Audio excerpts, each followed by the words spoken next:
and a second in 1987. Meanwhile, Little Brown sold its textbook division to Scott Forsman, and Scott Forsman to HarperCollins.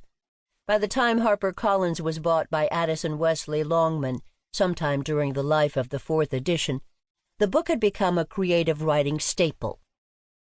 By the sixth edition, Addison had become Longman, which by the seventh became Pearson.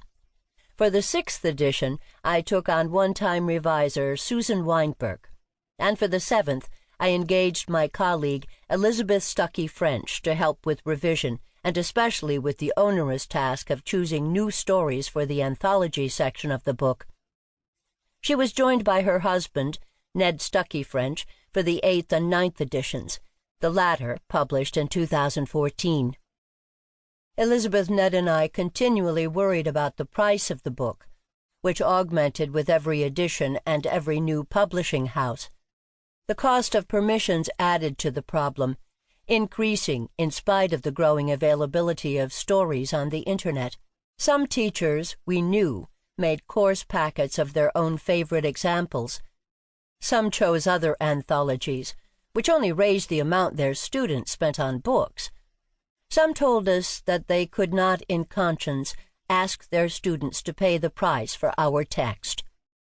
We worried that the expense also made the book less accessible to developing writers who were not enrolled in courses, but who might want a self-guided course in writing fiction. It was always our hope to find a way to make it more affordable. So, the 10th edition of Writing Fiction contains, rather than an anthology, a list of 10 short stories at the end of each chapter, each of which could act as an exemplar of the contents of that chapter.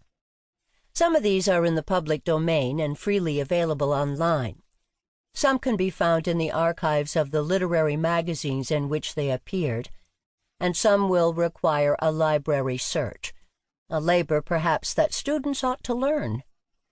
Of course, virtually all of the stories listed will demonstrate virtually all of the skills discussed in the book, as will virtually all of the stories teachers choose for themselves. Some teachers will prefer not to use any of them, or to use any at all, but to go directly to workshopping student work, in which case the lists remain a resource for the owners of the text. Like its previous manifestations, the 10th edition attempts to guide the new writer from first impulse to final revision, employing concepts of fiction's elements familiar from literature study, but shifting the perspective toward that of the practicing writer. I have wanted to address the student, however inexperienced, as a fellow artist, whose concerns are both frightening and often a question of understanding and developing technique. I have been aware that writing fiction is used by many instructors in both beginning and advanced writing courses, and for students at very different levels of understanding, and I have tried to make it practical, comprehensive, and flexible, and to keep the focus on the student writer and the process of the writing. The new edition contains the whole of the 9th edition text, minus the anthology, with, in addition to the lists of stories, many updated examples within the text, exercises new and culled from previous editions, new quotations of advice from successful authors, and new sections on distraction, appropriation, genre, young adult and middle grade fiction, and white space. As experienced instructors are aware, the idea of a text for writing fiction is itself problematic, unlike such subjects as math and history, where a certain mass of information needs to be organized and conveyed. The writing of fiction is more often a process of trial and error. The learning is perpetual, and paradoxically, the writer needs to know everything at once. Over the years, my revisers and I have shuffled the chapters in a vain attempt to find the perfect sequence.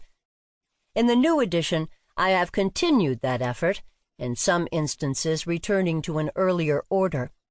At the same time, I have tried to keep the chapters sufficiently self-contained that teachers may assign them and writers may consult them in any order.